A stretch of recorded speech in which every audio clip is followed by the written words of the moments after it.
So nakakalungkot lang po mga amigo dahil hindi, sabi nga ni Sandra ay lilipat na sila ng bahay at si Nena po ay aalis na dito sa Ikutu o sa Kumba. Hindi ko po alam kung makikita pa natin si Nena.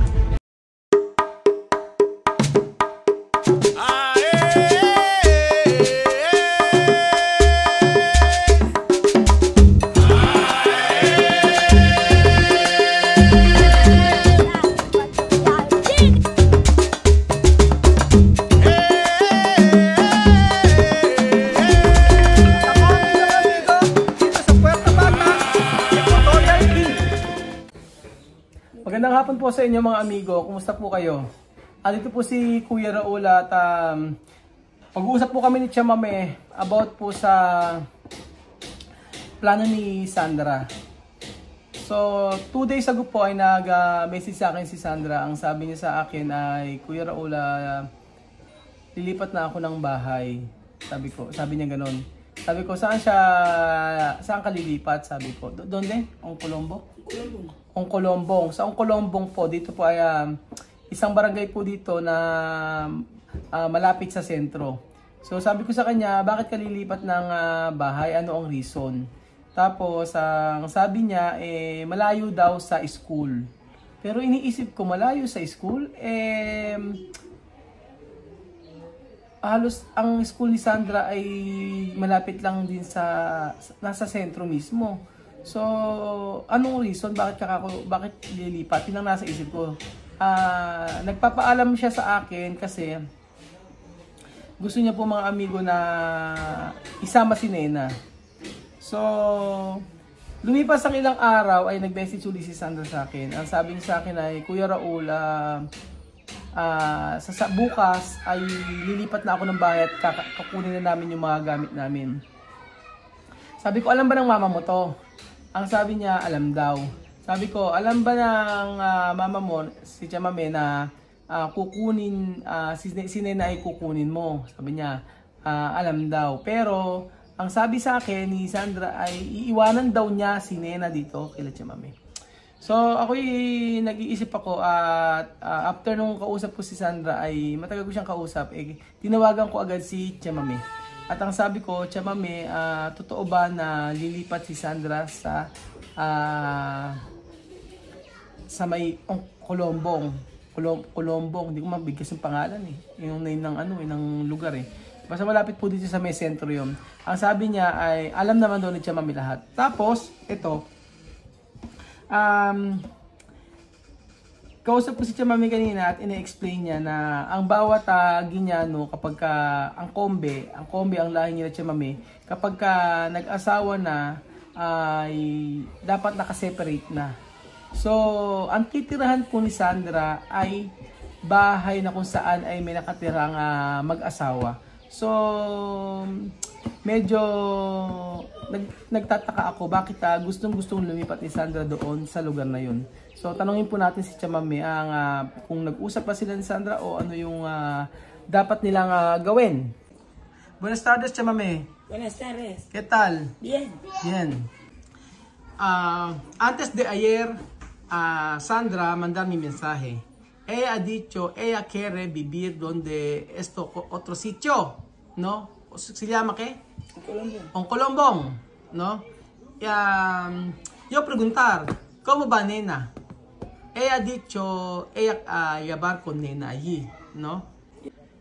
Tia Mame, Sandra hablando contigo, ¿o no? Hace 2 meses así. Después ella dice que no, va a ir a vivir donde su hermana. ¿Qué hermana? Hermana, otra niña para su papá. Pero otro mamá. Sí. Aha. No, sí. Yun po mga amigo, titira daw po si Sandra doon sa kanyang kapatid sa tatay, pero hindi kapatid niya sa tatay, pero iba kasi yung nanay. Ella, Sandra vivir con quién? Ella va a vivir ahí. ¿Con quién? Ella dice que va a vivir ahí. ¿Con quién? Ella va a vivir donde su hermana, ella dice, pero su hermana está casada. Ajá. ¿Cómo se llama esto? Yaita. ¿Cómo se llama esto, hermana? Yaita. Ah, esto tiene niño hablar inglés. Otro día aquí. Ah, esto mucho dinero. Sí. Esto chica mucho dinero, ¿no? Su marido, no ella. Su marido. Casada. Oh, kasada de esto. Ayun pala, doon pala titira si Sandra, mga amigo, sa kapatid niya. Kung natatandaan niyo po, may video tayo ni-reveal yung kapatid ni Sandra. Yung pong mga anak niya marunong mag-English. At meron kasing kaya, mapera o yung asawa nun. At sabi, doon daw siya titira. Tsaka may casa de Ayita, circa su escuela? Sandra su escuela aquí en la Resurrección. Más cerca aquí. Su escuela donde... ¿Dónde más cerca? ¿Aquí o allí? Aquí. Ah, aquí. Pero ¿qué razón por qué ella quiere vivir ahí? Yo no sé, depende de ella. No sé. Yo no sé, cada persona tiene su carácter. Ajá. Pero Sandra, hablar contigo, ella quiere vivir ahí. Ella no me ha preguntado que si puede ir o no, solo ella me ha dicho que va a ir a vivir donde su hermana. No avisar, solo quiere, ¿no? Sí. Todo decisión con Sandra.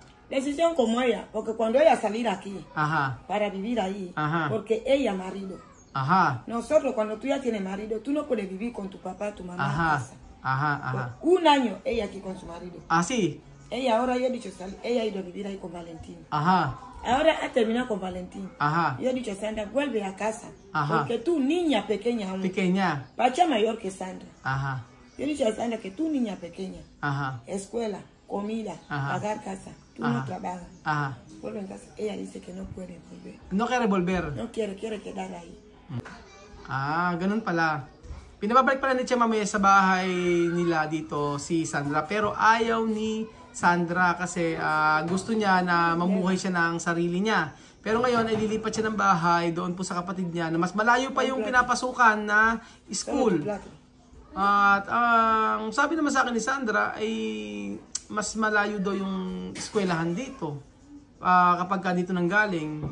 Pero ang tanong doon ay isasama niya ba si Nena? Tia Mame, Sandra, llevar Nena allí donde su hermana o dejar aquí? Depende de ella. Depende de ella. Sí. Pero cuando Sandra quiere dejar aquí, ¿tú aceptar? Yo querer niña de Sandra, igual como yo querer Sandra. Ajá. Pero Sandra no escuchar cuando yo hablar. Ayun, yun po mga amigo ang sinasabi ni Tia Mame. Bakit niya gustong tumira dun sa may kapatid ni Sandra na yun? samantalang sa kanila, ayaw niya na tumira dito kay Tia Mame. Wala naman siyang asawa.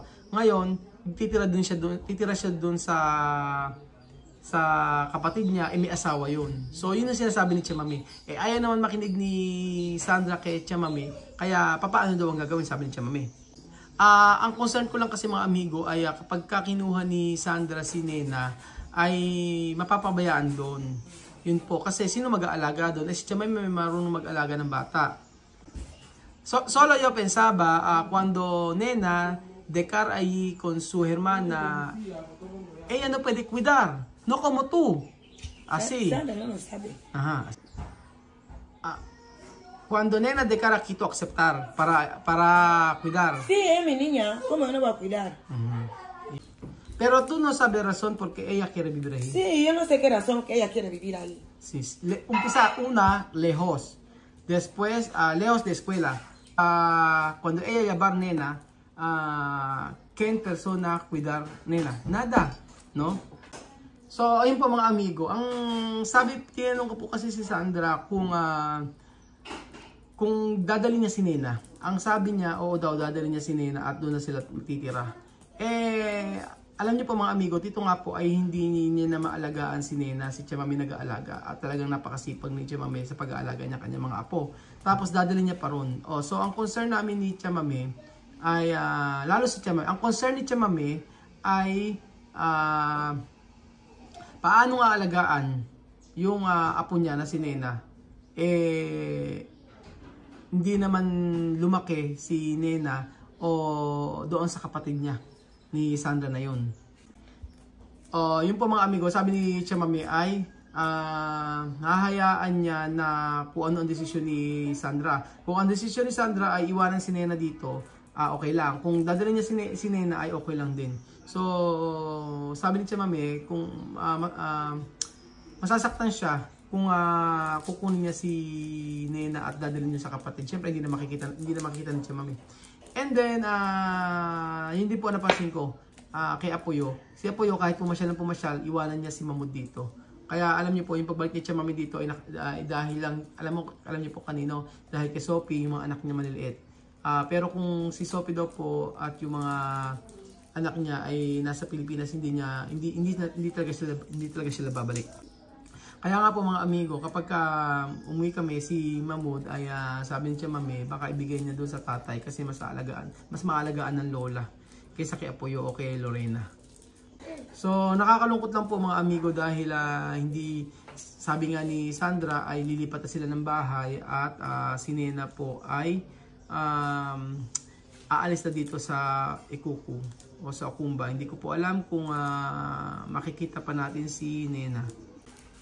Sí que yo veo. Sandra ya es señorita, es una niña, bien, tiene un niño, una niña pequeña. Ella puede salir aquí, mamá, papá está solo, porque su papá está solo. No tiene nadie en casa, no tiene ningún niño en casa. Sí, sí. Sandra es su niña, puede decir, mamá, yo voy a vivir con mi papá. No hay problema. Coge sus cosas, va en la casa de su papá, bien, con su niña, legal, como viviendo conmigo, sí, sí. como viviendo con su papá. Su papá. Pero su hermana está casada, no es soltera, casada con dote en la casa de un marido. ¿Cómo Sandra va a coger su niña para ir a vivir con ella? Sí. No tiene sentido. No se puede. Este hombre ha casado una mujer con sus hijos, no ha casado dos mujeres con hijos. Solo uno.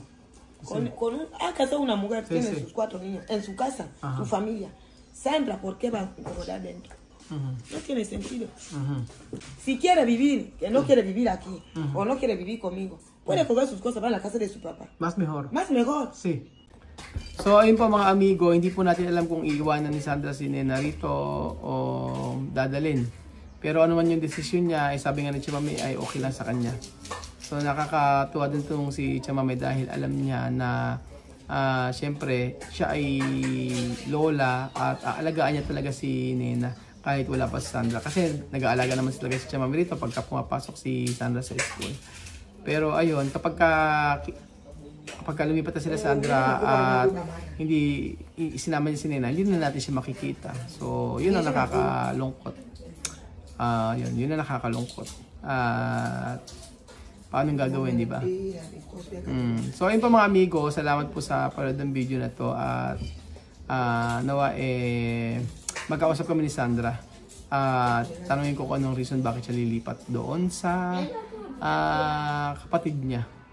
Sabi nga siya, bakit hindi siya lumipat doon sa tatay niya na nag-iisa na ngayon? Mas okay pa yun kaysa doon tumira sa may pamilya na kapatid niya o yung kapatid niya na may pamilya na at may mga anak na magiging karga o magiging responsibilidad o kumbaga isa pa siyang alalahanin dun sa pamilya ng kapatid niya. So ayun pa mga amigo,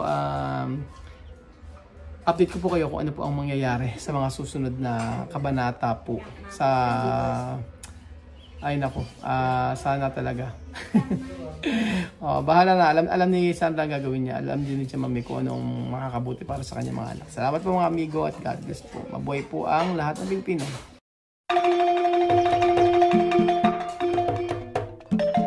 Na-appreciate ko yung paano sila nagdadasal.